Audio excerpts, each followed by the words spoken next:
शव यात्रा। अमरपुर नाम के एक गांव में विमल हलवाई अपने 2 छोटे बच्चों और बीवी के साथ रहता है। विमल की पत्नी ज्योति भूत प्रेत जादू टोने में बहुत माना करती थी।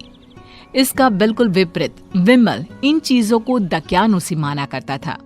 रोज की तरह विमल अपने मिठाई की दुकान जाने के लिए निकलने की हड़बड़ी में होता है। मैं निकलता हूँ ज्योति, देरी हो जाएगी, दुकान भी खोलनी है मुझे। अजी ध्यान से, आज अमावस्या है। रास्ते में कोई कपड़ा या कुछ भी गिरा हो तो उसे लांग मत दीजिएगा, बगल से चले जाइएगा। अरे ऐसे तो तुम मुझे पागल ही कर दोगी क्या? हाँ, मैं नीचे देखकर चलूं कि सामने से कोई गाड़ी घोड़ा आकर मेरे ऊपर से चला जाए? दोनों हालत में तो मेरी ही मौत है। अरे क्यों सुबह सुबह इतनी अपसुगनी बातें कह रहे हो जी? मेरे गांव में तो ऐसा आंखों के सामने होता हुआ देखा है मैंने, इसीलिए कहती हूँ, वरना मुझे क्या, पड़ोसी को तो नहीं कहना चाहती मैं। पति हैं आप मेरे, इसलिए बोल रही हूँ। विमल अपनी मिठाई की दुकान चला जाता है। दुकान पर पहले से ही ग्राहकों की लंबी लाइन लगी हुई थी। ये लो, वहाँ ज्योति अमावस्या को लेकर परेशान है और आज तो हमेशा से ज्यादा ही लंबी लाइन लगी पड़ी है। अच्छी खासी बिक्री होगी आज। विमल दुकान खोलता है। एक के बाद एक ग्राहक उसकी दुकान पर मिठाई ले रहे होते हैं। तभी गांव की एक बूढ़ी औरत विमल से कहती है, जिस तेजी से बिक्री हो रही है, कहीं किसी की नजर ना लग जाए, नींबू मिर्ची टांग ले। अरे क्या चाची तुम भी, ये सब नजर बजर कुछ नहीं होता है। कैसे लोग हैं मेरे आसपास। अपनी दुकान से शाम को विमल हंसते कूदते वापस घर आता है। हाँ, आज तो अच्छी खासी बिक्री हुई है। एक महीने में जितनी बिक्री होती है, एक ही दिन में आज उतने पैसे कमा लिए मैंने। ये तो बहुत अच्छा हुआ जी, आज ही घर की नजर उतारी है मैंने। बिक्री तो अच्छी होनी ही थी। अच्छा, तुम खाना लगा दो, सारा माल बिक चुका है। मुझे शहर जाना होगा, कुछ चीजों की जरूरत पड़ेगी। रात भर मिठाई बनाऊंगा, तब जाकर कल सुबह दुकान खोल पाऊंगा। खाना खाकर विमल शहर जाने के लिए निकल पड़ता है। सुनिए जी, ध्यान से जाइएगा। चौरस्ते पर किसी जादू टोने की चीज पर पैर मत रख दीजिएगा।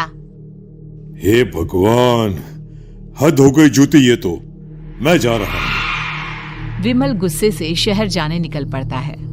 रात का काला घना अंधेरा, चांद की एक भी किरण ना होने के कारण अंधेरे में कुछ भी देख पाना मुश्किल था।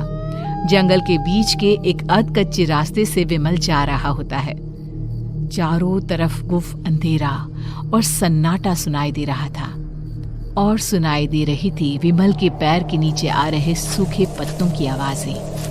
तभी अचानक दूर से उसे कुछ आवाजें सुनाई देती है।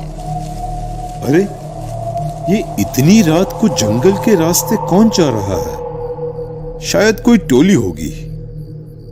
राम नाम सत्य है, राम नाम सत्य है, राम नाम सत्य है, राम नाम सत्य है। धीरे धीरे आवाज कुछ कुछ सुनाई पड़ती है। आवाज धीरे धीरे और नजदीक आती सी लगती है। विमल देखता है कि उसके सामने से सजी धजी सफेद कपड़े में लिपटी एक अर्थी निकल रही है, जिसके साथ 5 लोग ही थे। 4 आदमियों ने उसे कंधा दिया हुआ था। एक मटका लिए आगे आगे बढ़ रहा था। विमल के बिल्कुल सामने आकर अर्थी रुक जाती है। उसमें से एक आदमी विमल से कहता है, अरे भाई, जरा अर्थी को कंधा लगाना, मैं बहुत थक गया हूँ, बड़ी मेहरबानी होगी। हाँ भाई, कंधा तो मैं लगा दूं, पर रात को 12 बजे ये शव यात्रा, इस समय कौन अर्थी ले जाता है? तभी विमल को ऐसा लगता है कि शव में से आवाज आई, ये आवाज। मजबूरी है भाई, आप कंधा दीजिए, मैं रास्ते में सब बताता हूँ आपको। विमल अर्थी को कंधा दिए चल रहा होता है कि उसे ऐसा लगता है कि हाथ में मटका लिए जो आदमी शव के आगे चल रहा है उसके पैर उल्टे हैं। क्या हुआ भाई, हकला क्यों रहे हो? वो आपके साथी के पैर उल्टे। विमल अपनी बात पूरी भी नहीं कर पाता कि वो देखता है कि उस आदमी के पैर तो सीधे ही हैं। अरे नहीं, कुछ नहीं, मुझे शायद वहम हुआ होगा। धीरे धीरे सब आगे बढ़ रहे होते हैं। तब विमल को अचानक लगता है मटके में से एक हाथ बाहर आ रहा है। विमल घबरा जाता है। इसके पहले वो कुछ बोल पाता, कल्लू कहता है, मेरा नाम कल्लू है। हम 6 दोस्त थे, जिसमें से एक को तो तुम सोया हुआ देख रहे हो। इतनी पक्की दोस्ती थी कि जैसे हम सब सगे भाई हैं। पर किस्मत का कोई क्या कर सकता है। आज से 4 साल पहले एक नदी में हम सब नहाने गए थे, जिसमें डूबकर राजेश की मौत हो गई।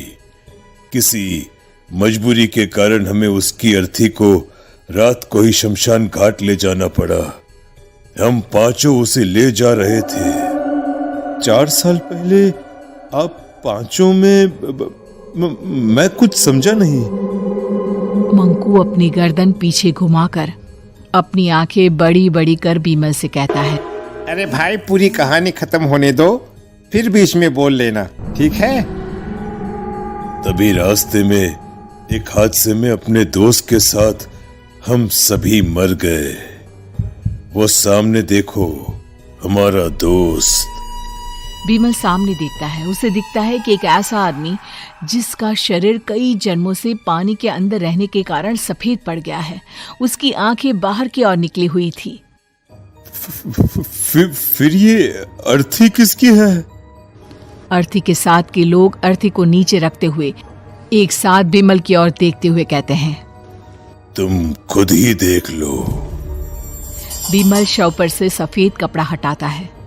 शव की जगह खुद को ही देखकर विमल के होश उड़ जाते हैं।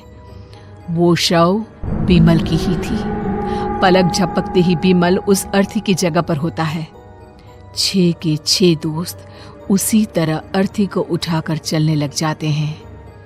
राम नाम सत्य है। राम नाम सत्य है। राम नाम सत्य है।